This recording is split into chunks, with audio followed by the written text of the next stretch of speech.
I'm sure everybody has been through this with their spouse, where one spouse is insisting, no, it's not going to work. Oh, I can't see why not. You know, that kind of discussion. It happens all the time. Carolyn and I don't argue ever. If mistakes are made, it's no big deal. We just move on. But it was pretty serious this week with these temperatures. It became a real problem. So let me explain. First of all, I want to talk about my batteries again. I know I just did this recently, but I got a comment that was interesting to me, and I really appreciated the comment. Now, it gets a little dark in here. It takes a second for the camera to adjust. What this commenter said, and I'm paraphrasing, I'm not being specific, a lot of the YouTube channels imply that the only way you can hook up solar panels is by having lithium-ion batteries. And he said the problem with that is it becomes cost prohibitive to go and buy that many batteries to live off grid. And so the only people that you really see doing it have a lot of money. And I don't take offense to what he said here, but essentially he was saying that when it's cost prohibitive, you can't do it. So a guy like me, implying that I'm poor, has shown everybody that you can use lead acid batteries and it doesn't make it so cost prohibitive. If I take my lead acid batteries, there's a 800 amp hours here. Of course, lead acid is only half that, so it's actually 50 amp hours because you can only use half of the battery's amps. So I saw a video the other day, very cheap battery. He said it was very cheap, lithium-ion battery. And so in order to have 4 of those, it would be $1,600. That's what I got here. I got 400 usable amps. So if I looked at this lithium-ion battery, it was a 100 amp hour battery. It means I got to have 4 of those lithium-ion batteries. They're $400 a piece. That's $1,600. But I was able to do this for half that. It was $800. So it becomes more doable. And the thing is if one of these go out, I can replace it very easily and cheaply. Whereas if your lithium-ion battery goes out, just got a comment the other day that said her friend's battery went out and they wouldn't replace it on warranties. So I really appreciated that comment, and it really inspires me to continue to talk about lead acid batteries because I get so many comments. I mean, just tons of comments that tell me I need to switch over to lithium ion. You're gonna love them. I don't know why people seem to understand what I love and what I don't love. I don't like complications, and to me, lithium ion is just complicated. Don't get me wrong, there are quirks about these batteries that you gotta do. I heard one YouTuber say that lead acid batteries won't last more than a year, so he switched to lithium ion batteries. Well, I'm up to 3 years on mine and there's still no signs of them going bad. I suspect they'll last about 5. But the thing is, and he implied this in the video, is he wants to be able to use lead acid batteries like he uses lithium ion batteries. And you just can't. With lead acid batteries, you got to get them charged up to 13.6 volts every day, at least, a minimum. You can get it charged up to 14.4 volts maximum. But minimum, you have to get it up to 13.6 volts. If you don't, you're going to damage the batteries and they won't last more than a year.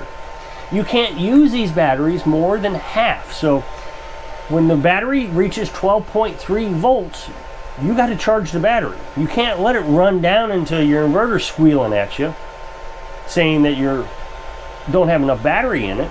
You're going to damage the batteries. Whereas lithium ion, you don't need to worry about those things. You can run several days on lithium ion without charging them.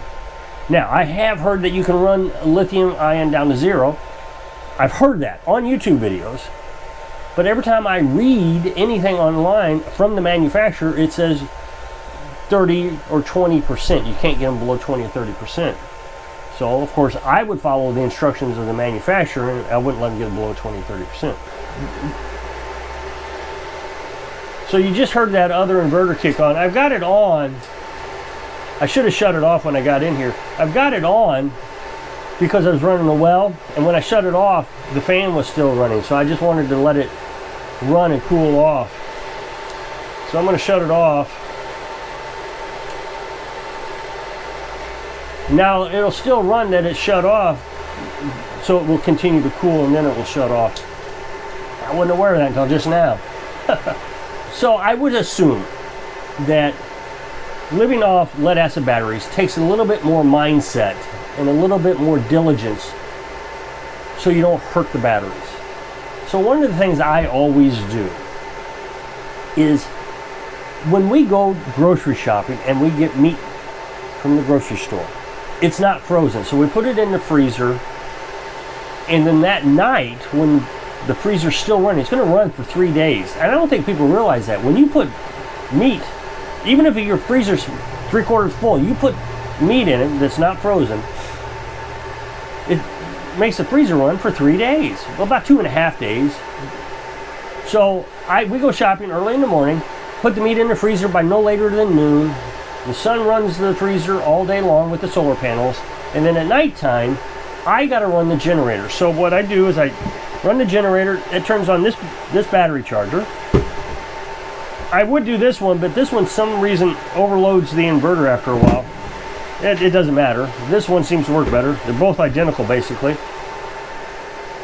I turn it on 10 amps because that's what the freezer is drawing from the batteries. Now, the freezer is only 1 amp, but its wattage is what you're worried about. It's pulling 120 watts. So the battery charger at 10 amps is making 120 watts. So it's producing everything the freezer's taking. And so then I run it overnight. What I do though is I don't fill the generator with gasoline. I don't fill it all the way up. I fill it half full, 3/4 full, something like that. That way around 2 a.m. it'll shut off. That gives me enough battery to run until the sun comes back up. That way I don't have to waste gasoline that I don't need to waste. I can run it off the battery. I just can't run it all night. Now when I say that, I actually do think I could run off the batteries. I can run that freezer off the batteries. I just choose not to because I don't want to risk damaging the batteries by getting them below 12.3 volts. A lot of people have criticized me for that. Well, if you can't trust your system and you got to run off a generator, then it's not worth doing. I don't even understand that. Well, I kind of do. What it is people want me to be prepared for SHTF. Stuff hits the fan. You're not going to be able to run that freezer when SHTF hits. I'm not going to run the freezer when SHTF hits. I'm going to can all my meat, shut off the freezer. That gives me plenty of power to run the well. That's the only thing I need to worry about then. But everybody's always preparing for SHTF, and they don't think about everything that we can do. We can can the food, and then when we get more meat, we'll can that meat. We don't have to freeze it. The reason we freeze it now is because it's more convenient. It doesn't take near as much work to freeze it, other than making sure the batteries are maintained. So the other day, Carolyn says, "Hey, we're out of bacon." Well, that's no big deal. Bacon is frozen, so when you get it home, it is thawed out a little bit. We live 40 miles away from the grocery store, so we have no choice. I put it in the front seat, we run the air conditioner, but it still thaws out a little bit. It's not completely defrosted, but it's not completely frozen. The freezer, we let it get down to 0 degrees, and maybe that's my mistake. Maybe what I should do is at nighttime, I turn the freezer up to some other temperature that's higher than 0, maybe 20 degrees, I don't know. It just seems like it would be confusing and dangerous, so I just keep it at the minimum, 0 degrees, and then I run the generator. So when we went to get bacon, came home and it was partially defrosted, we put it in the freezer, and the freezer started up and wouldn't shut off, so it ran all day. Well, during the night, Carolyn and I got in a discussion about whether we should turn on the generator or not. She says, I just don't see it running all night, and I kind of agreed with her. I mean, it wasn't really a debate, it was a concern, and instead of listening to my concern, I listened to the other side. You know, you have this devil angel on your shoulders, and one's saying, turn the generator on. Nah, you can do it. And so when Carolyn says, I don't think it'll run all night, I mean, it was partly frozen. Well, sure enough, got through the night, and I heard the little fan. We got a fan in there that beeps when it shuts off, and it beeped. So I knew we had a problem. So I came down here to see what the problem was, and so we ran the batteries a little low, and it shut the inverter off. The inverter does not let the batteries get too low, and I assume that means it won't damage the batteries. I don't know. I think the measurement of making sure you get it charged to 13.6 volts every day is more important than when it drops below 12.3 volts. Remember I said 50%, you can't let it get below 50% or 12.3 volts. I've let them get below 12.3 volts several times since I've had them, and they've never been damaged from it. They still work. The only time it's really ever happened to me was one time when Carolyn's son was here. He must have ran something overnight and it shut us off, and I had to come down here and start the generator in the middle of the night. Most of the time it happens in the wintertime. It's so cold that the batteries just aren't as efficient as they are when it's warmer.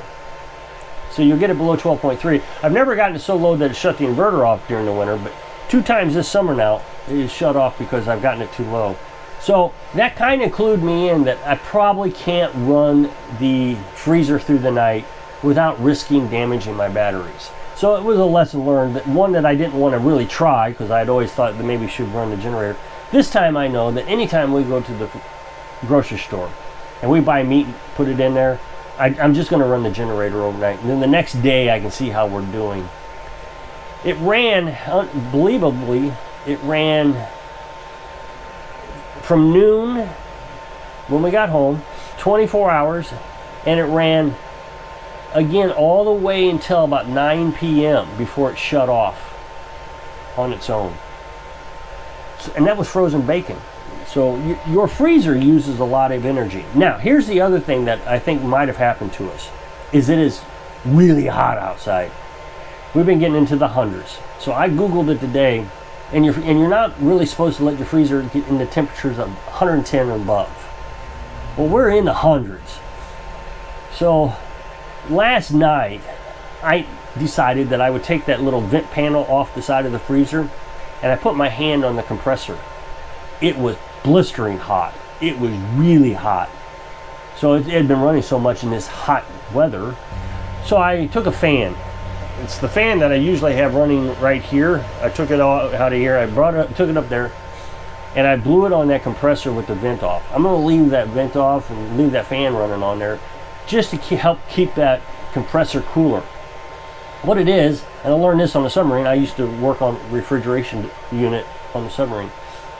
Is that compressor, through the condensers and all that, is taking all the hot temperatures out of the freezer and cooling it through that condenser and everything. So all that hot is coming through that compressor. And it's just not cooling off enough, so it's got to run longer because of these hot temperatures. So I've learned something about the freezer. It's sad that I have to keep learning things. I really would like to be able to just get along. But the thing is I keep learning these things through mistakes. I should have just ran the generator, but then I would have never learned about the compressor getting hot, opening it up, turning the fan on. I wouldn't have learned that I can't run through the night. I am going to get another battery before it gets really cold this winter. We're so close with what we need now, but if I think about it, with these temperatures being so hot this year, it is a struggle. I'm running more fans. We're running 4 fans up in the house now, and I'm still trying to run the well. So there's a lot of things that we're putting a demand on this that I hadn't ever planned running all at once before. So I think another battery would do us well. It'll also help us get through these cold temperatures in the winter. So Carolyn wasn't really nagging. It was just a mistake that we had made. So if you click this up next box, take you to a video where I was talking about these hot temperatures. So I hope I can inspire you to make your mistakes, so you can live your dreams. Thanks for watching.